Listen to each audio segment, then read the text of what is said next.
The integumentary system includes the skin, as well as those things that are derived from the skin, which include the hair, the nails, and also the glands that are found in your skin.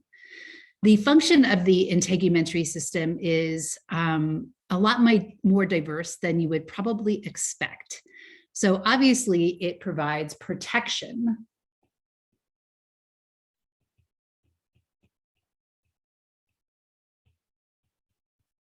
So for example, friction, it provides protection against friction. We have cells on the surface of our skin that are always constantly being sloughed off. We also have protection against microbial infection. So when we look at the sweat glands, we'll talk about the antibodies that are found in sweat, as well as the acidic or the acid, the pH of your sweat, which can also protect against like fungal growth on the surface of your skin. So you could actually get a fungus that uses your skin for nutrients, and you might actually have to get a fungicide in order to kill the fungus that is feeding upon your body. So it provides protection. It also allows for sensory information.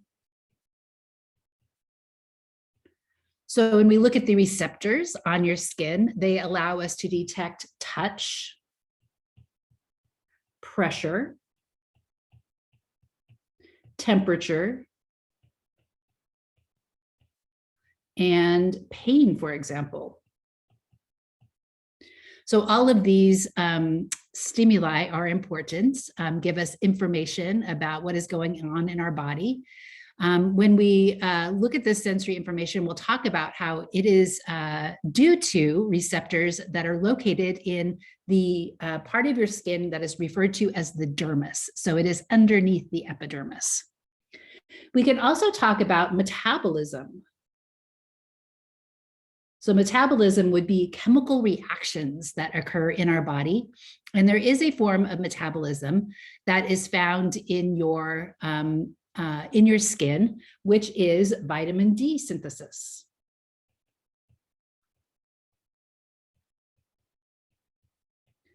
So I like to use this as an example of actually photosynthesis, because light can be used in this case to convert cholesterol into vitamin D.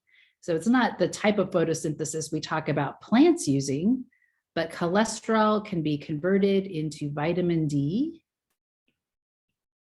And this is due to light. So for those of us who live in northern climates and there's not a lot of sunlight, and we might wear a lot of clothes, we don't expose our surface of the skin to the sun during the winter, we might be vitamin D deficient. And so vitamin D has become a very popular supplement because it helps you or helps to prevent rickets, which is a deformation in your bones.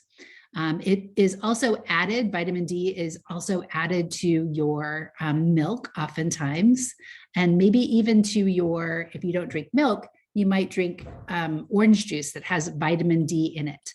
So a good example of a function of the integumentary system is metabolism. So let's look at some other examples of the integumentary system. We can have thermoregulation as a function. So thermoregulation in the form of sweat and evaporative cooling. So that would be another function of our integumentary system. So there are a few other examples, but these are the examples that you need to be aware of for the exams and for this class.